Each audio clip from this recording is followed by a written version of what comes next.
Ladies and gentlemen, I think unity and diversity is a motto of the European community. So here in Brussels, I think it's a very appropriate title for my talk.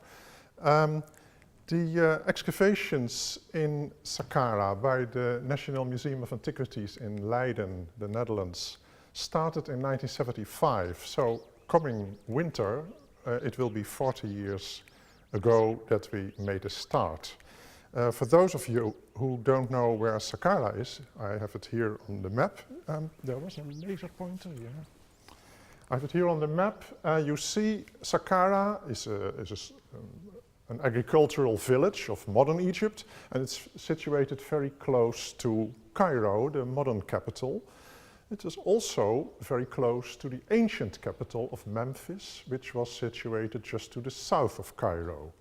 And in fact, the mountain, the edge of the desert, which forms a high rocky plateau behind the village of Saqqara, was one of the cemeteries of ancient Memphis. The most important monument, which is visited by many, many tourists every year, is of course the step pyramid of Saqqara, and that is this large rectangle on the map. And the area about which we will be talking is situated just to the south of the step pyramid. That's the area where the Leiden Museum started its excavations 40 years ago. And immediately in the first season, I think we found the most important tomb of the whole area. We were interested in the period known as the New Kingdom, one of the periods when Egypt was a very great power in the Near East. And we are talking about the 14th and 13th centuries BC. Well, the cemeteries dating to that period, a large portion of them were in the area where we are digging. And I think in 1975 we found the most important tomb of the whole area, which belonged to the general Horemheb. And Horemheb was not just the general of King Tutankhamun, but he also was the second successor as pharaoh after Tutankhamun. He became a pharaoh. He built this tomb when he was only a general, so he had to forget about it. He couldn't be buried here as a king. He had to start all over again in Luxor, making a tomb in the Valley of the Kings. This monument, as you can see, is built in unbaked, sun-dried mud bricks. That is this grey material. But for the main architectural elements like columns, door jambs, floors and ceilings, and also as a covering for the walls, large blocks of limestone were used. So there are two different materials, and we will see in a minute where they came from. The whole construction looks a bit like an ancient Egyptian temple, with a pylon gateway here as the entrance, then a columned courtyard, you can see parts of the original columns, and then a number of chapels behind that. And the whole complex of Horemheb, the temple-like superstructure, the part that was above ground, is 65 meters long and almost 30 meters wide, so it was huge. The actual burial chambers were underground. I'll show you that in a minute. That was our find of 40 years ago. And of course you will wonder, how did the Leiden Museum find such an area?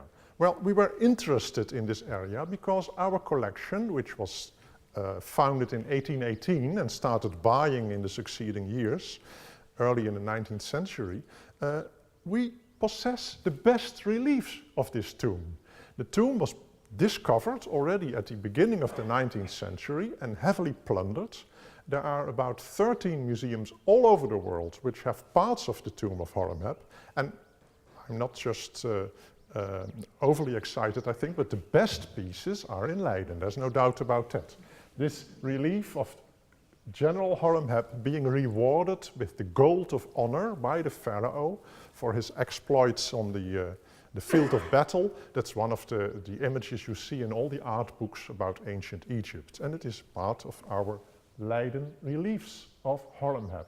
And there's another series of reliefs there where we see the king, that must be Tutankhamun, rewarding or talking, in this case, to the general again. Wonderful reliefs. So, of course, we took an interest in this period, and there were indications that all this material must have come from one of the cemeteries of ancient Memphis, but nobody knew where. There's one exception. There was a map hidden away in a famous publication by the German scholar Richard Lepsius, who visited Saqqara for a couple of days in 1843. And he complains that what he saw there was terrible because the plunderers were still going on. They had been working there for almost 20 years already, and they were still getting more and more sculptures and bits of relief from the desert sands. In fact, they were chasing away this German scholar. They didn't like him nosing around. So he managed to draw a map of the area. Here we have the step pyramid again, but in this case, north is to the right. And this is the area about which we are talking, and you see it is pockmarked with little hills and holes made by the plunderers, but partly this is the original geography of the cemetery of the ancient Egyptians. And Lepsius managed to see at least the remains of 5 New Kingdom tombs in this area. They were jutting out of the sand as a result of this plundering going on all around him. And one of the tombs he put on the map is the tomb of Maya. Well, Maya is a favorite of us in Leiden because we have these 3 splendid tomb statues of Maya and his wife Merit, and another statue of the couple together. And again, they came in 1828. Nobody knew where they came from. They were just bought on the art market. But when you read the texts on the kilt, Maya is talking about the cemeteries of Memphis and that he wants to be buried there. So it must be one of the cemeteries of Memphis where this came from. And nobody, no Egyptologist for 150 years ever realized that the position of this tomb is noted on the map by Lepsius. And that's a publication that is in all the libraries of Egyptology all over the world. It was only in the 50s of the 20th century that the first Egyptologists said, oh, might be the same Maya, why not? And then we had to wait until 1975 before our expedition went to Egypt to see what was left of this tomb. Everybody said, oh, you must be mad, it has been plundered. Lepsius himself says that there was nothing left. No, he doesn't say there was nothing left. He said that a lot of damage was done, but maybe there would be something in the desert sand. So using the map of Lepsius, we went to Saqqara and rediscovered the heart of the cemetery of the New Kingdom. Lepsius himself had no time to do much work, but his draftsman drew some of the wonderful wall reliefs of the tomb of Maya. And in fact, he took some parts of the same relief with him to Berlin, where unfortunately during the Second World War they were damaged by bombing of the museum building. But there's something left. So we were fascinated. Would there be a chance of finding all this again? Lepsius also gives a rough plan of what he saw. This is a columned courtyard. This is the east entrance, and this is the door to a west chapel. But you can see he left lots of sand just lying there. He didn't excavate, he just walked in what was in fact a place of robbing. This is a section of the same courtyard, and this is a wonderful relief that is situated there in the door. And well, all this was very promising, but we realized that what Lepsius had seen was nothing yet. There must be a lot more. This is not the plan of an Egyptian tomb, it's just a fragment. This was all that was known before 1975. Nobody had an idea what was hidden in the sand. We went to Saqqara with the map, measured out the position of the tomb of Maya, and within a week we found a tomb. But it was not the tomb of Maya, it was the tomb of Horemheb. So the map was wrong, but at least it helped us to relocate the heart of the New Kingdom cemetery. And of course, we, coming from Leiden, were very happy that we found Horemheb, because in our collection we don't just have the statues of Maya, but also the reliefs of Horemheb. So for us, it was all the same. We were very happy. This is the plan of the Tomb of Horemheb as it was published in 1989. And you can see it is vast with these two towers of a temple pylon, then a columned courtyard, then 3 chapels, then another courtyard with columns, and again 3 chapels. And we know from our recent excavations that in fact there was yet another courtyard in front and yet another pylon gateway, and the whole length is 65 meters. So we are talking about a sizable monument. And it's incredible that Egyptology never went to look what was left of all this, because it really gives us wonderful information. Starting from there, we have been working now for 40 years. After 12 years, we managed to find what we were originally looking for, the Tomb of Maya. 1986 it was discovered. This is a photograph of 1988. You see it's a similar type of tomb with a pylon gateway giving access to a columned courtyard. Here are the statue bases of the Leiden statues that were taken away from there around 1820. And then the tomb continues with chapels and another courtyard and again chapels. It's a bit smaller than Horemheb's, but it's a very important tomb. And I should add that Maya was the director of the treasury of Tutankhamun. So you could say his Minister of Finance. And you almost wonder whether he appropriated some of the state finance himself to build this tomb. You see, there were wonderful reliefs still left in the tomb. This relief had already been drawn by Lepsius artists. But they had no time to take it from the wall, to take it with them to Berlin. Thank God it's still there. And this just shows you what wonderful opportunities this cemetery still offered. So when we found what we were originally looking for, the Tomb of Maya, we didn't stop, of course.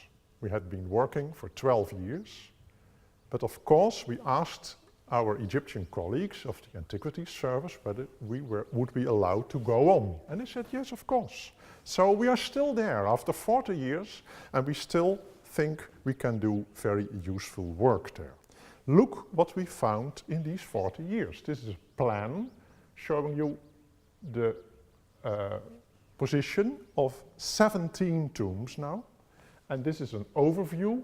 You see we did a lot of restoration. You will notice some modern roofing, protecting wall reliefs, statues, wall paintings. We leave as much as possible in position, of course. We are not like the robbers of the 19th century who take everything to Europe. That's not allowed.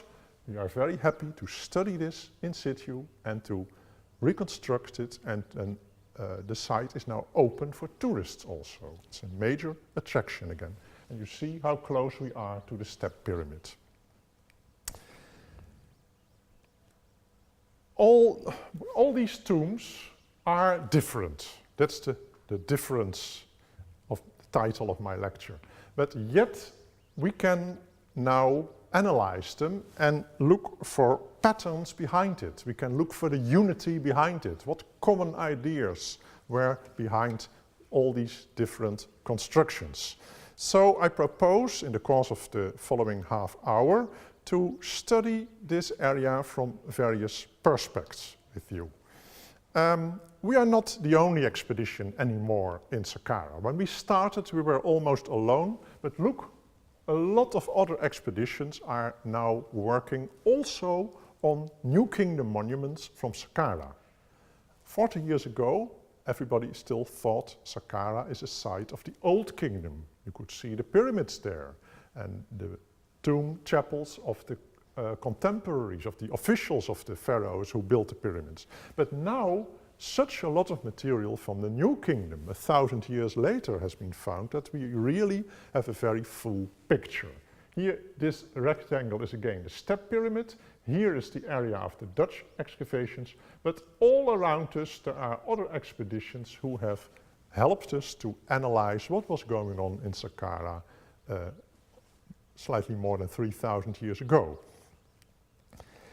And we now know that there were tombs of various models. The tombs that we are interested in, high on the free desert plateau, were freestanding monuments shaped like private funerary temples. The pharaohs in Luxor built their mortuary temples, and this is what private officials did for themselves, building along the same model, like a tomb for a god. This was a tomb for a deceased individual. Freestanding tombs. But there were also less ambitious projects, as we have found out in the course of these 40 years. Small chapels, just a small chapel, was also enough. If you had no money, at least you could build this. A simple limestone floor, a simple single chapel there, where the relatives of the deceased brought offerings of food and drink to keep the deceased going. That was the idea. And then there is a shaft leading to the underground burial chambers. The shaft is usually situated in front of that little chapel. Then there are tombs that had no superstructure. They had no money to build a chapel. But the essential part was, of course, a burial chamber underground, and that was accessible via a vertical shaft cut in the rock. And then there were even cheaper versions, like a simple hole in the sand, a pit tomb.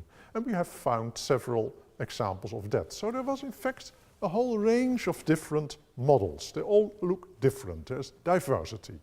And then, for instance, our French colleagues and our Egyptian colleagues have shown that on the edge of the plateau, where there are rocky cliffs, there were rock-cut tombs. They look just like a hole in the rock. In fact, it's a doorway giving access to inner chambers cut in the rock, and sometimes they are on various levels, so there are burial chambers deeper down. And we know that in front of the rock face, there was usually like a columned courtyard. So in fact, these tombs didn't look very much different from what was being built freestanding some 100 meters further on. So every tomb you find will be different. And sometimes you are baffled. Why does it look so strange? To give you an example, in 2013, 1 year ago, we excavated a new tomb. We don't know the owner's name because it was not finished. There were no inscriptions. And the few wall reliefs that were once there had mainly been robbed away. So there's not much left to tell us who built this. The tomb looks strange. You can ignore this. This is another one of these very small chapels of a different individual that he built right in front of this tomb. Here is the doorway, and here is the courtyard, but there are no columns. Well, it's unfinished. There was no money yet to build columns, but at least the owner made mud brick walls to fence off a courtyard. But look, the doorway is on one side. It's not nicely in the axis. There's no symmetry. And here in the West, there's only a single doorway to a chapel, whereas we are used to find 3 doorways, 3 chapels next to each other. So what's happening? Why does it look so strange? Look at the plan. This looks like nothing we are used to. It's so irregular, so asymmetrical. It doesn't look like anything. These tombs usually had 3 west chapels, and the central chapel usually had a pyramid constructed right over it in mud brick, a small pyramid. At first we thought, oh strange, this tomb has no pyramid. But when we looked properly, we found on the very last day of the excavation, of course, that's typical, we found that in fact there is more mud brick here at floor level, and some idiot has cut away the major part of the pyramid. This once was the massive wall of the pyramid, which climbed up to form an apex over this chapel, but there's now a very thin wall which has been cut away on the west side. So what's going on here? Why is it so irregular? Who damaged it and why? Questions, questions, questions. But we can answer these now. We know that most tomb owners would have had an ideal, and the ideal would have looked like this. A nice freestanding tomb, no neighbors, free view, you can do what you want, you have good access, good visibility, You build it irregular and symmetrical with a nice pylon. Maybe there will be stelae in front with inscriptions. There will be an open courtyard, and then you have your chapels, and on top of the chapel you construct your pyramid. That's the ideal. But you know, between ideal and reality there is a gap often. You can't always do what you want. There will be neighbors, there will be former constructions jutting out of the sand when you start digging. There will be nasty questions being asked. The pharaoh may expect things of you. So, what are the different influences that decided on what the tomb looked like? And let's look, for instance, also on the political events of this period. This was the period when King Akhenaten all of a sudden started a religious revolution. And he said, I don't want all these ancient gods. I want only the sun god Aten. And you officials, you have to follow me or you lose your job. And then a couple of years after that, Akhenaten's son Tutankhamun came and he said, well, let's restore the ancient religion. And it must have driven these poor tomb owners mad because they were decorating their walls and the whole view of the afterlife and of religion changed. That's the kind of thing we can see if we look for it. So let's start with studying the geographical factors which influenced what the tomb would look like. This is ancient Memphis, where these people lived and worked. There's not much left of it. Modern people are living on top of it. The place is being flooded by Nile water. There are only ruins. When we go to the cemeteries of Memphis, like Saqqara, we get a much fuller view. But of course we shouldn't forget that the two worlds were together, the world of the living and the world of the dead. This is Memphis, what it must have looked like. And from Memphis there used to be canals cut through the agricultural fields to the edge of the desert in the west. And that's where Saqqara, where the plateau of Saqqara is situated. So from the town you could see the step pyramid, which was already ancient at the time. It was already more than 1,000 years old. And that's where the people of Memphis, of New Kingdom Memphis, wanted to be buried. In the west, because in the west is where the sun goes down to the netherworld. And if you follow the sun, you end up yourself in the netherworld and you can live forever like the sun. So that's where the burial fields of the Egyptian town of Memphis were situated. Now we notice that the New Kingdom monuments of Saqqara, north is again to the right on this plan, that the main concentrations are here, around the Old Kingdom pyramid of Unas, and here around the Old Kingdom pyramid of King Teti. Why is that? Because that's the two parts of the desert which are easily accessible. This is a cliff, a rock cliff, but here there is a low area, a slope where you can get up, and here there is even an ancient wadi, a dry river course, which King Unas used to make the access to his pyramid. There is a sloping causeway going up, built for that pyramid. Here you see the Unas causeway as it was excavated in recent times. Well, in the New Kingdom, this would have been covered with layers of sand and rubble, but it would still be a sloping access, very easy to get to the top of the desert. And of course people reused that spot. And that explains why the area we are talking about here is so close to the Unas causeway, which follows the river course, the dry river course of that wadi, and brings you to the pyramid of Unas. So that's one geographical factor which influenced why the tombs are just there. Because you had to bring up a lot of goods to the desert and you wanted to go to these tombs. You select a spot where that is easily done. How did you start work? You climbed up to the desert and you were standing in the desert sand. But the sand covers the underlying rock. So you have to dig away 1-2 meters of wind-blown sand, and then you get the rock face. And then you start cutting a vertical shaft, and underground chambers. That's where you start.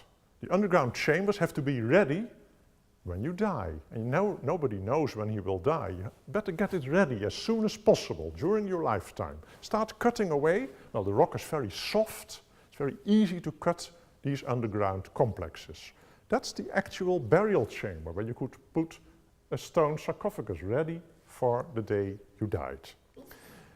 Of course, all the rubble was thrown out of the shaft and distributed all over the face of the desert, and that formed an ideal foundation for what you would construct there. The upper part of the tomb, the temple tomb or the chapel. That was usually built in sun-dried bricks.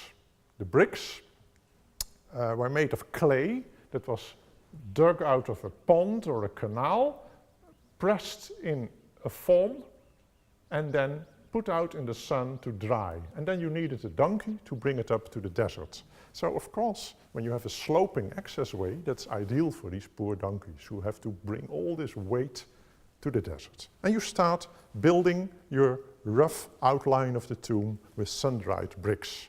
But when you want a nice tomb, you don't like that grey material.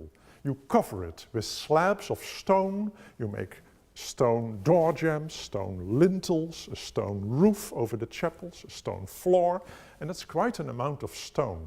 And the local stone of Saqqara is rubbish. It's grey, it's gritty. You have to bring proper building stone. And that is found in the quarries on the other side of the Nile Valley, on the east face. So you need to organize a little boat to get you these blocks.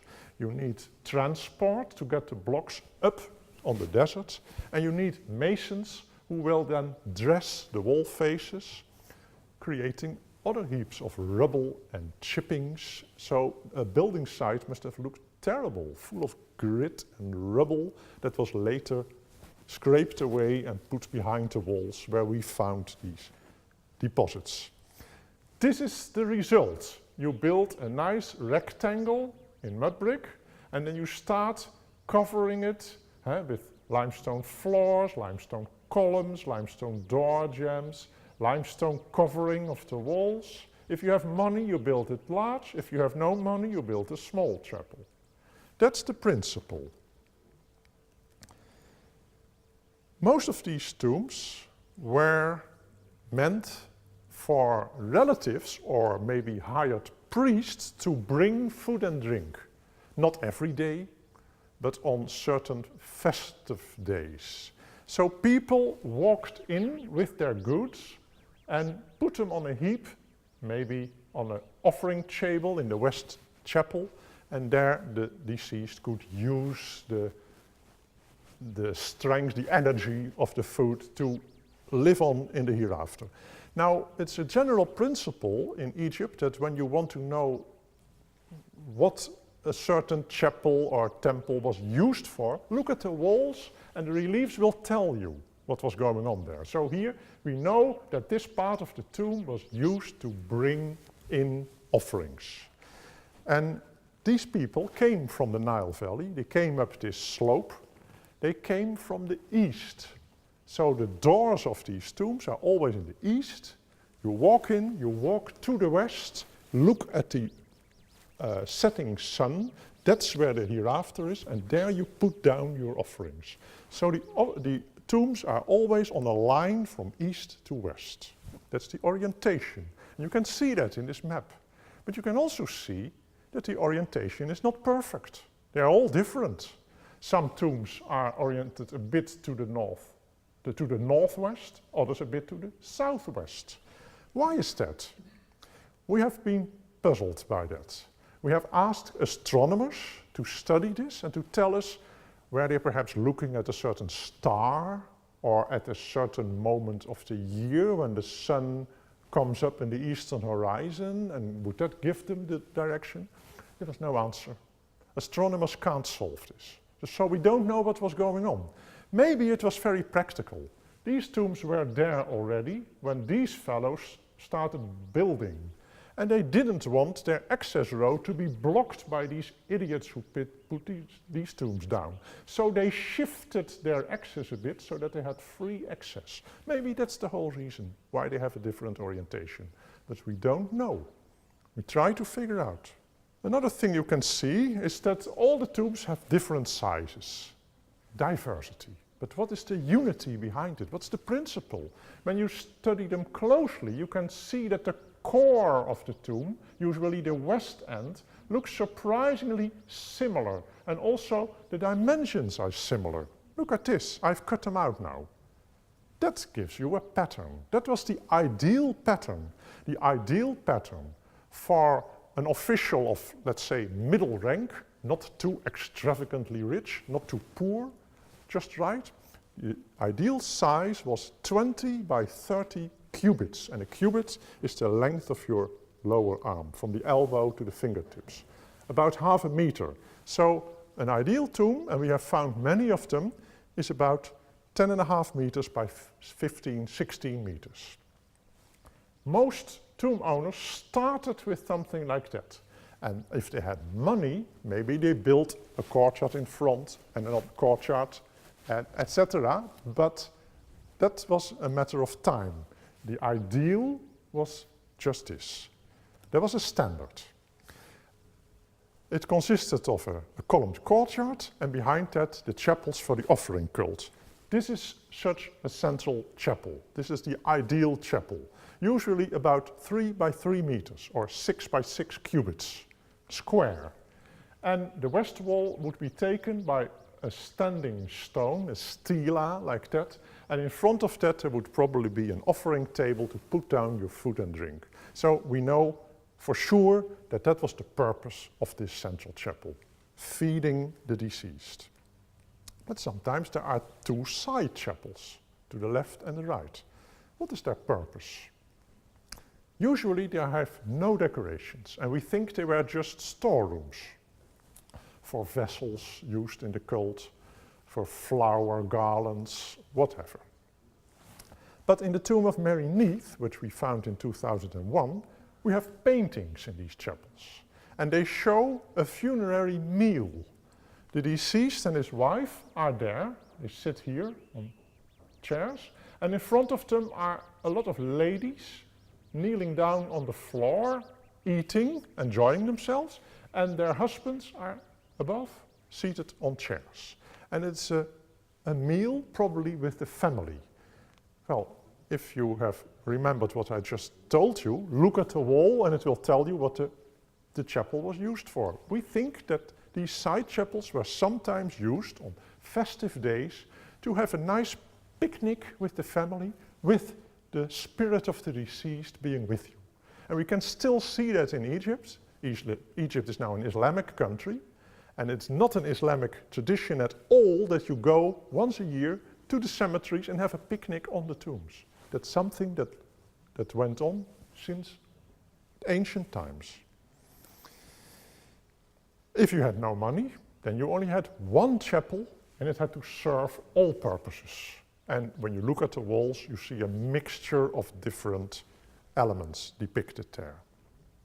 Then there were other factors which I want to study with you, and that is that there was a whole lot of social obligations and social networks, and the cemetery will tell you how it worked. When we studied the plan of the area excavated by us, we found out the sphere of work of these different owners, and we found patterns there. Like the tomb of Maya. Maya was director of the treasury.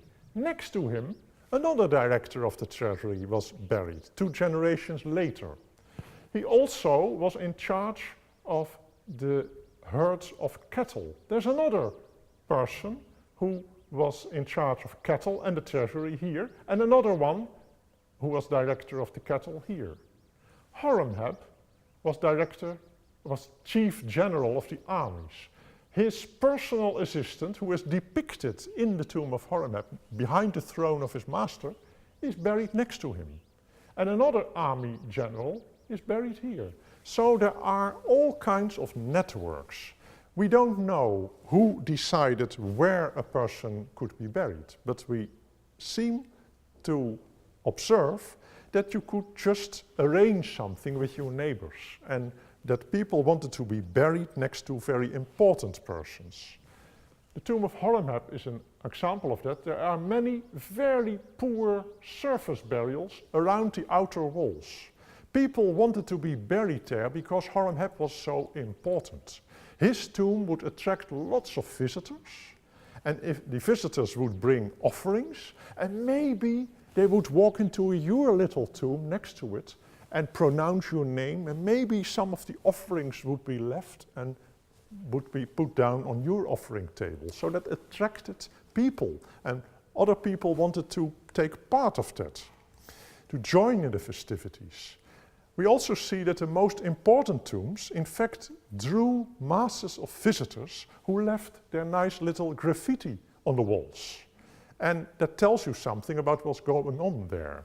Many people who visited the Tomb of Horemheb drew little figures of kings, because they knew that this general who built the tomb had become a king later. They were aware of that. So we see that there was a whole social field of activities going on there. We also found a little niche next to the tomb of Maya, the director of the treasury of Tutankhamun, and it contained this stela. The stela had been removed already, but we are sure that it was from there. And the stela shows you a priest who is the priest of Maya. So this is one of the fellows who was hired to do the funeral services in that cult chapel. But the same person is serving here a lady who is called Tia. And she lived 2 generations later and is Maya's neighbor in the cemetery. So he served 2 masters, and in the time when he served the lady Tia, Maya had been dead for 2 generations, and still the cult was being carried on by this priest. Maya was a very important person, and he hadn't been forgotten yet. So we see all kinds of fascinating patterns. Now we come to the religious factors. There's a lot of tomb owners in our area who had a connection with the temple of Ptah. And Ptah was the city god of ancient Memphis. So he was very important in the area. And we have, for instance, a priest of Ptah who built this little chapel. We have a scribe of the temple of Ptah who left many of these funerary figurines in the desert sand. His tomb must be nearby. And some of these people would also depict their favorite town god in the tomb. They wanted to honor him. Part of these tombs have side chapels for the cult of gods. The central chapel usually shows the deceased himself and his family, but first of all, the deceased, the tomb owner, honors the god Osiris, the king of the hereafter, who will be everybody's master after death. And on the other side, the god Re, the sun god, the god of heaven, and maybe we go to heaven after death, so he will also be your master. That's the 2 main gods depicted. But we know that in the side chapels, sometimes there were cults to other gods, like the goddess Hathor, who is depicted as a cow, and here the tomb owner is depicted in front of the chest of this cow. This is a statue from one of the Memphite tombs, the Saqqara tombs. And another person, Tia, I already mentioned him, had a statue of the Apis bull, the sacred bull of Memphis, who was also buried in the desert in Saqqara. And apparently there was a cult to this bull inside his tomb. Then we come to that time of the religious revolution of Akhenaten, who suddenly forbade the cult of all these favorite gods. And it must have come as a shock to these poor people who were used to venerate these traditional gods. No, said Akhenaten, there's only one god, and that's the sun god, Aten. How to decorate your tomb then? How can you still be associated with gods that don't have any devotees anymore? So in the tomb of Mary Neath, who lived through this revolution, We see that in the central chapel there's no trace of the cult of any gods. And he didn't know, what can I put on my walls then? How can I decorate my tomb? Well, let's settle for scenes of daily life. That's innocent. The king can't be angry with me about that. So there are scenes of daily life here. The tomb owner inspecting workshops where metal workers are active. That's an innocent depiction. You will not be prosecuted for the wrong religious ideas if you have that in your central chapel. But it's very un-Egyptian to have that in your central chapel. Mary Neath was a special example. He was called Mary Neath, the beloved of the goddess Neath. And then Akhenaten comes and says, this goddess doesn't exist. You have a problem. You work in my sun temple, you should set an example. You are not orthodox. Change your name. And that's what the poor man did. In his inscriptions, this sign of the goddess Neath has been cut away and changed into a sun disk, and now he is called Mary Re, the beloved of the sun god. That's all right, said the king. As soon as Akhenaten died, Mary Re took the opportunity to change back to his former name, because if you take your name, you take your identity. It was a disgrace what the king had done. So this has been restored twice. And he was only happy when he had his own name back. That's of course wonderful to see. You see revolutions happening here. The same Mary Neath is typical that on the courtyard he had some more scenes of daily life. That was usual. Outside the cult chapel, in the open part of the tomb, you often find scenes of daily life. The tomb owner would be shown there in his office. He would show his high position in society, his relationship with the court or with other important institutions. And in this case, Mary Neath shows that he was in charge of the granaries and in charge of the shipyards. And this is the only scene in the whole of Egypt where we see the launching of a ship. Only here in the tomb of Mary Neath. So we discover really very, very interesting images. That same open courtyard also served other purposes, because on the day of the burial, the funeral cortege would march in, all these people would stand in the courtyard, the last rites for the mummy would be enacted there, and then they would lower down the mummy in the shaft to the burial chambers, which was usually in the center of the courtyard. So it's not such a strange idea that the walls of the courtyard would then depict this funeral and these last rites. And in the tomb of Mary Neath we see, for instance, the wailing women during the burial. We see the rituals for a statue of the tomb owner and his wife. We see the mummy being carried on the shoulders of people, being carried to the tomb. That's quite usual to see that kind of scenes in the courtyards. Also here, fragment of another of the tombs that we found. You see the widow kneeling at the feet of the mummy that is held by a priest who wears an animal mask, while another priest burns incense and libates water, and that's the last rites before they will lower down the mummy to the underground apartments. And sometimes tombs would show images of the hereafter. And these would usually be drawn from the Book of the Dead of the ancient Egyptians. For instance, in the Tomb of Horemheb, in one of the chapels, we see this wonderful scene of the fields of the hereafter, the fertile fields of the world after death, where the deceased himself has to plow and to harvest in order to earn his own food. One of the favorite scenes of the Book of the Dead. So that's the religious factors. And another religious element is often found in the doorway as you enter the tomb.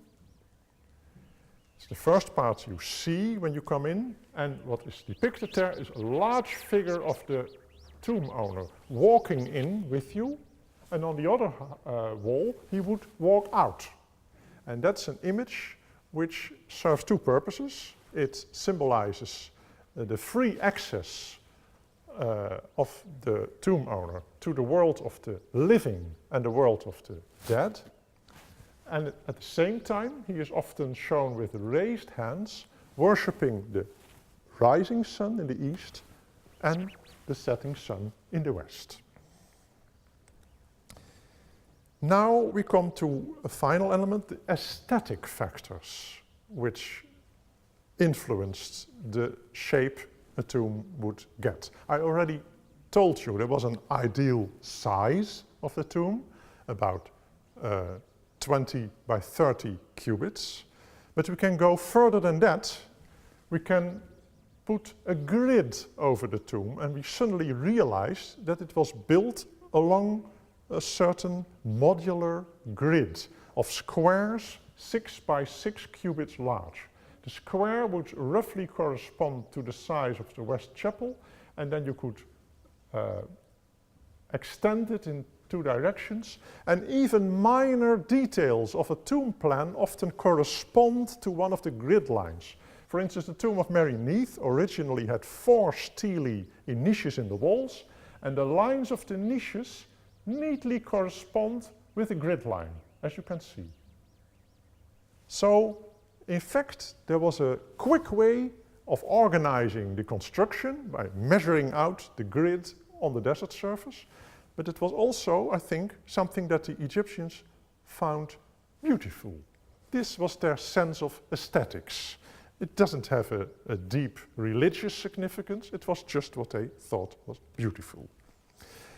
Purely aesthetic also was the way they organized decorating the tomb. When you come in from the east door, you will not see what is behind you. So you leave the decoration of that bit to the last. If there's money, we will do it someday. But when you walk in, you will look west. So this wall here and that part has to be decorated first. That's usually looking very splendid. And then in the east, oh, the money was gone, there was no time. Maybe the whole wall is blank, or the sculptors were still working there. That's very practical, of course. Also, when you came in, you would see these wonderful reliefs in front of your eyes. The large figures are always at eye level. That's what you see first. What's happening underneath is not so important, small figures, and also up there. This is very visible. This is the entrance of the tomb of Maya. So you get your best sculptor to make wonderful portraits of the tomb owner. But when you get to the corners of the courtyard, the side entrances of the side chapels, you get a pupil of the sculptor who has a terrible style, and he quickly finishes these reliefs that nobody will ever look at. Very practical, very aesthetic. Also, because they were interested in aesthetics, they would show, of course, those scenes that were in fashion in Egypt. The fashion changed. So that helps us, of course, again, to date these reliefs. The style changes all the time. And to give just an example, in the tomb of Mary Neath, we see the style that was in fashion during the reign of Akhenaten. Very vivid, very dynamic. Look at the action of this dancer. Look at the bull that throws up his hind part when the butcher kills him. And it's also very expressive. People are gesticulating, making gestures, showing their expression. That's very typical for the time of Akhenaten. So that helps us to date these tombs. Now we get back, after all these analyses, to what we found last year. Do we understand now better what was going on? I think so. It's very irregular. Well, we can look straight through that now. We know the underlying pattern. If we look properly, we can see that even this irregular tomb has some regularity and some ideals behind it. Because look what happens if I draw a grid over this. It's not so irregular. The architect made a nice square courtyard. For some reasons, he couldn't get the door in the central axis. Maybe somebody had already built something here and he had to shift his door to the north, but he took it on one of the grid lines. And also the west door is on one of the grid lines. There is regularity after all. It's not symmetrical, but there is an ideal behind it. Look at that central chapel. That is now the only chapel for some reasons. Maybe there were constructions in the way here and there. You couldn't make side chapels. We'll come to that. But the chapel itself is also more regular than you think. The dimensions the proportions are 3 by 4. And that's aesthetic. That is something that the Egyptians liked. Nice, round figures. So the architect was not such a bad one after all. And why has this pyramid been demolished? We understand now when we look at the next door neighbor. Here is the next door neighbor already. That pyramid was in his way. His tomb was built later and he hated it. This idiot built a pyramid there and I have to extend my tomb. How can I make a proper entrance if this pyramid is there? The story is that the tomb of Pi was already there, and then Pi's son Raya wanted to add a forecourt. Very well, but this neighbor was in his way. So he already had to shift his entrance door far to the north.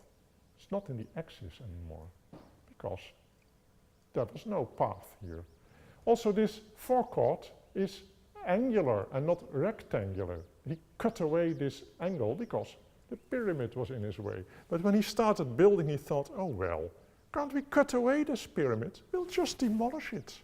And that's the story that happened here. He took away the west part of the pyramid of this anonymous tomb because he wanted to make his nice little forecourt. And that way, there's a story behind all of these irregularities. And I think after 40 years of experience, we can look at the ideals that were underlying all these strange shapes. Thank you for your attention. Yeah. I noticed that the relationship with all the tombs, as you had shown, were officials who had worked together, the cattle person. Yeah.